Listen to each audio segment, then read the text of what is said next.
Hello everyone, welcome to my YouTube channel study corner. आज की video में हम मॉडल्स ऑफ कॉरपोरेट गवर्नेंस के बारे में पढ़ेंगे।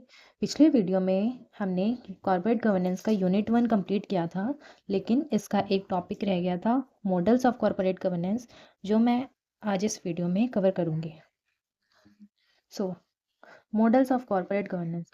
अलग अलग कंट्रीज जो होती है वो अपने लीगल सिस्टम, ओनरशिप पैटर्न्स को और कैपिटल मार्केट्स के जो डेवलपमेंट है उनके हिसाब से कॉरपोरेट गवर्नेंस गवर्न करती है अपने कॉरपोरेट को। अलग अलग स्ट्रक्चर्स फॉलो करते हैं ये सारे, तो इसी वजह से जो डिफरेंट डिफरेंट मॉडल्स का डेवलपमेंट होता है।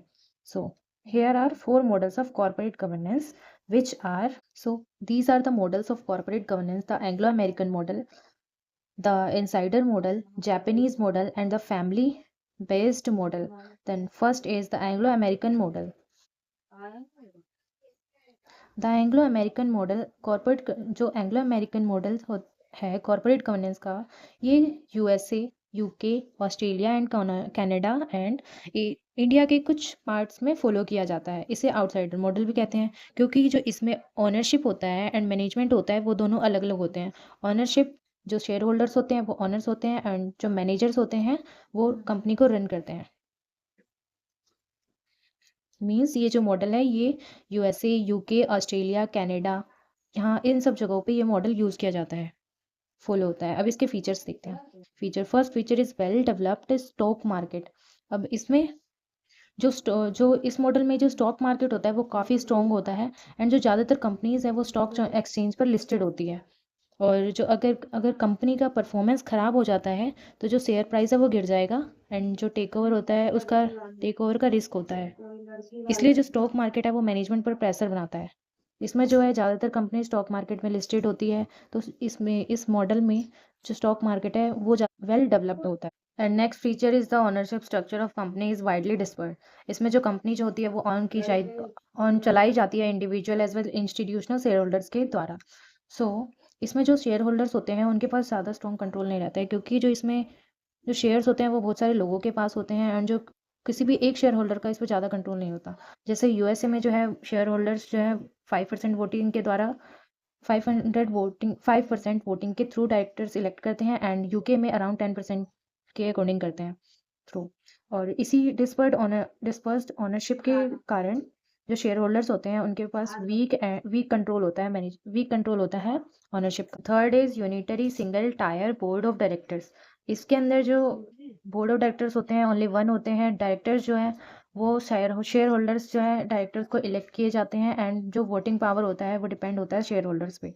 और जो बोर्ड होता है वही प्रायोरिटी देता है इंटरेस्ट, शेयर होल्डर्स के इंटरेस्ट को, क्योंकि डायरेक्टर जो होता है वही बोर्ड ऑफ डायरेक्टर को सेलेक्ट किया करता है, इलेक्ट किया जाता है डायरेक्टर के द्वारा। And fourth is the board of director consist inside and outside director. जो बोर्ड ऑफ डायरेक्टर्स होते हैं इसके अंदर दो तरह के डायरेक्टर्स होते हैं, inside directors and outside director. Inside directors वो होते हैं जो कंपनी के अंदर एम्प्लॉयड, कंपनी के अंदर काम करते हैं कंपनी के अंदर, और इनका बहुत अच्छा रिलेशनशिप होता है, मतलब बहुत इंपॉर्टेंट रिलेशनशिप होता है प्रमोटर्स के साथ, क्योंकि ये इनसाइडर होते हैं, एंड सारे जो कंपनी के जो वर्क्स होते हैं वो इनसे रिलेटेड होते हैं। आउटसाइड डायरेक्टर जो होते हैं वो इंडिपेंडेंट डायरेक्टर होते हैं, इनसाइड को एग्जीक्यूटिव डायरेक्टर्स भी कहते हैं। आउटसाइड डायरेक्टर्स जो होते हैं वो इंडिपेंडेंट डायरेक्टर्स होते हैं, ये कंपनी के एम्प्लॉयज़ नहीं होते हैं, और ना ही ये डायरेक्टली प्रमोटर से रिलेटेड होते हैं। अब second is the insider model. इससे पहले जो हमने मॉडल पढ़ा था, ये मॉडल जो है ये मार्केट ओरिएंटेड होता है एंड शेयर होल्डर फोकस्ड होता है। एंड द इंसाइडर मॉडल जो होता है वो मेनली फोकस होता है, मतलब मेनली फॉलो किया जाता है इसको जर्मनी में, जापान में एंड अदर यूरोपियन कंट्रीज में। इस मॉडल में जो कंपनी जो कंट्रोल होता है वो ज़्यादातर बैंक्स का, लार्ज शेयर होल्डर्स का एंड एम्प्लॉयज़ के पास होता है। इसमें जो मॉडल में जो है जो ज़्यादातर कंट्रोल जो होता है वो बैंक्स का, large share holders and employees का होता है, रेदर देन स्टॉक मार्केट, क्योंकि एंग्लो अमेरिकन मॉडल में स्टॉक मार्केट का ज़्यादा कंट्रोल था, इसमें bank, large share holders and employees का होता है। जर्मन मॉडल को कॉन्टिनेंटल यूरोप मॉडल भी कहते हैं, और ये सेम ही है, यही फॉलो किया जाता है जर्मनी, स्विट्जरलैंड एंड नीदरलैंड में। Now we see the features. Weak stock market. इसमें जो स्टॉक मार्केट का जो कंट्रोल होता है वो वीक होता है, क्योंकि हमने स्टार्टिंग में ही पढ़ा था, इसमें जो कंट्रोल होता है ज़्यादातर बैंक्स का होता है, लार्ज शेयर होल्डर्स का होता है, एम्प्लॉयज़ का होता है। इसमें जो डेप्ट होता है वो मेजर सोर्स होता है फाइनेंस का, क्योंकि रेस्ट्रिक्शन होता है कंपनी को लिस्टिंग कराना। अब पिछले जो इससे पहले वाला मॉडल था उसके अंदर जो कंपनीज ज़्यादातर कंपनी जो होते हैं वो लिस्टेड होती है। इसमें जो है इसमें रिस्ट्रिक्शन तो होता है कंपनी के लिस्टिंग में, एंड ये एक बैंक ओरिएंटेड होता है rather than market oriented system. Second, concentrated and cross share holdings. इसमें कंसंट्रेटेड का मतलब होता है जो कंपनी जो होती है, बहुत सारी कंपनीज होती है जिसमें जो सिंगल ओनर होता है वो 50% से ज़्यादा होल्ड करता है शेयर्स को। सो ओनरशिप को 50% से ज़्यादा होल्ड करेगा, सो इसे हाईली कॉन्सेंट्रेटेड कहते हैं। क्रॉस शेयर होल्डिंग्स का मतलब होता है जो कंपनीज होती है वो एक दूसरे के शेयर्स को होल्ड करती है एंड ओनरशिप पिरामिड क्रिएट करती है। And the next is dual class shares. अब इस मॉडल में ये जो इनसाइडर मॉडल है इसमें दो अलग अलग टाइप्स के शेयर्स होते हैं। इसमें एक क्लास को ज़्यादा वोटिंग्स दी जाती है दूसरे दूसरे से ज़्यादा, और इसलिए यहाँ पर one share one vote apply नहीं होता, इसमें यही है। Then the next is dual board और टू टायर बोर्ड। इसमें जो ऑल पब्लिक एंड जितने भी public and private listed company होती है जिसमें जो 500 से ज़्यादा एम्प्लॉयज़ होते हैं तो उनके डुअल बोर्ड होते हैं, टू टायर बोर्ड होते हैं, जिसमें first is executive board and the second one is supervisory board. जो एग्जीक्यूटिव बोर्ड होते हैं वो डेली बेसिस पर काम करते हैं, एंड जो सुपरवाइजरी बोर्ड होते हैं वो कंट्रोल एंड मॉनिटरिंग करते हैं। शेयर होल्डर्स एंड एम्प्लॉयज़ आते हैं इनके अंदर। एंड जो एग्जीक्यूटिव बोर्ड होते हैं इलेक्ट किए जाते हैं सुपरवाइजरी बोर्ड के द्वारा। And the next is employ participation. इस मॉडल में, जर्मन मॉडल में, जो एम्प्लॉयज़ हैं उनको इलेक्ट किया जाता है। जितने भी सुपरवाइजरी बोर्ड में जो हाफ डायरेक्टर्स होते हैं, वन हाफ डायरेक्टर्स, उसका वन थर्ड जो है एम्प्लॉयज़ को इलेक्ट करना होता है। और जो बचे हुए डायरेक्टर्स होते हैं वो bank representatives, business partners and professional advisor होते हैं। And the third model is Japanese model. ये जो मॉडल होता है ये मॉडल जापान में फॉलो किया जाता है और ये रिलेशनशिप ओरिएंटेड मॉडल होता है। इसके कुछ फीचर्स हैं। Small dominant groups. Small dominance groups में जैसे जो जापान होते हैं उसमें कुछ बड़े बिजनेसेस ग्रुप होते हैं, एंड ये एक दूसरे से क्रॉस शेयर होल्डिंग्स के थ्रू लिंक्ड होते हैं। और जो इनका जो रिलेशनशिप होता है वो लॉन्ग टर्म के लिए रिलेशनशिप होता है इनका, मतलब इसमें अच्छी रिलेशनशिप होती है। And second is consortium financing. इनका क्या फीचर, इनका ये सेकंड फीचर है, बैंक एंड जो अदर फाइनेंशियल इंस्टीट्यूशंस होते हैं वो मेन सोर्स होते हैं फाइनेंस के लिए जापानीज कंपनी के लिए। जो बैंक्स होते हैं एंड अदर फाइनेंशियल इंस्टीट्यूशन होते हैं वो फंड्स प्रोवाइड कराते हैं जापानीज कंपनीज को, एंड बैंक जो है वो होल्ड करते हैं शेयर्स लॉन्ग टर्म के लिए। And government and industry linkage. जो कंपनीज और इंडस्ट्री एंड गवर्नमेंट के बीच में बहुत अच्छा रिलेशन होता है, क्लोज रिलेशन होता है। जो रिटायर्ड गवर्नमेंट ऑफिसर्स होते हैं वही एज अ डायरेक्टर अपॉइंट किए जाते हैं इंडस्ट्री या किसी भी कंपनी में, जापानीज कंपनी में। और जो गवर्नमेंट है वो सुपरवाइजरी रोल प्ले करता है। एज अ डायरेक्टर में सुपरवाइजरी रोल प्ले करते हैं गवर्नमेंट इस मॉडल में। Employ participation. अब जो लॉन्ग टर्म सर्विंग जो एम्प्लॉयज़ होते हैं वो डायरेक्टर्स बन जाते हैं, जो सीनियर मैनेजर्स होते हैं वो डोमिनेंट बोर्ड्स में इंक्लूड हो जाते हैं। सो जो एम्प्लॉय का पार्ट सॉरी सो इसमें जो एम्प्लॉय का पार्टिसिपेशन है एज ए डायरेक्टर हो जाता है, एंड सीनियर जो मैनेजर्स होते हैं उनका डोमिनेंट बोर्ड्स के में हो जाते हैं। And the last one is unitary board structure.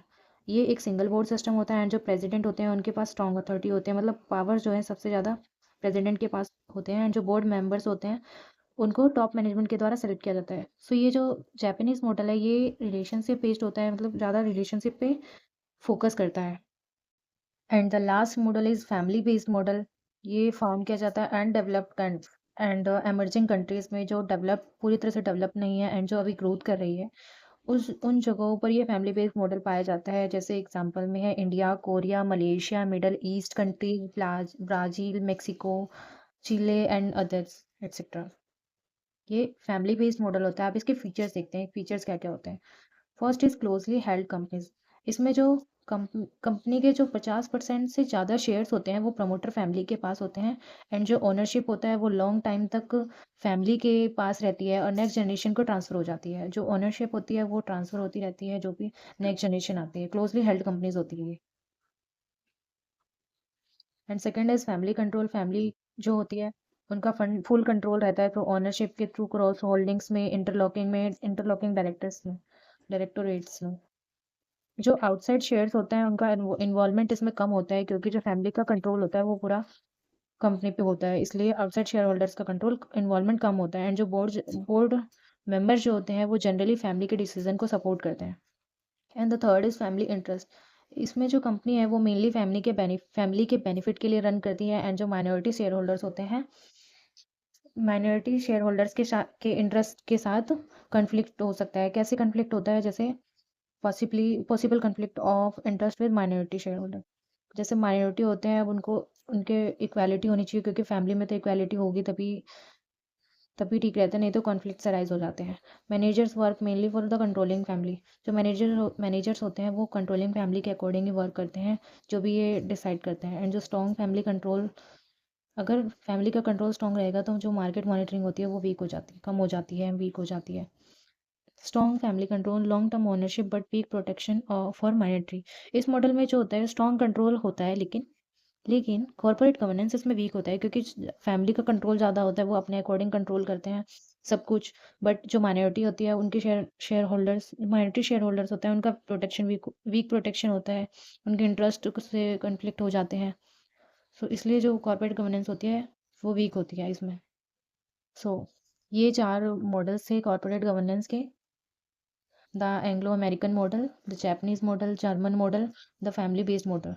So unit 1 complete. And आप मुझे कमेंट में बताइए ये वीडियो कैसी लगी एंड हेल्पफुल रही या नहीं रही।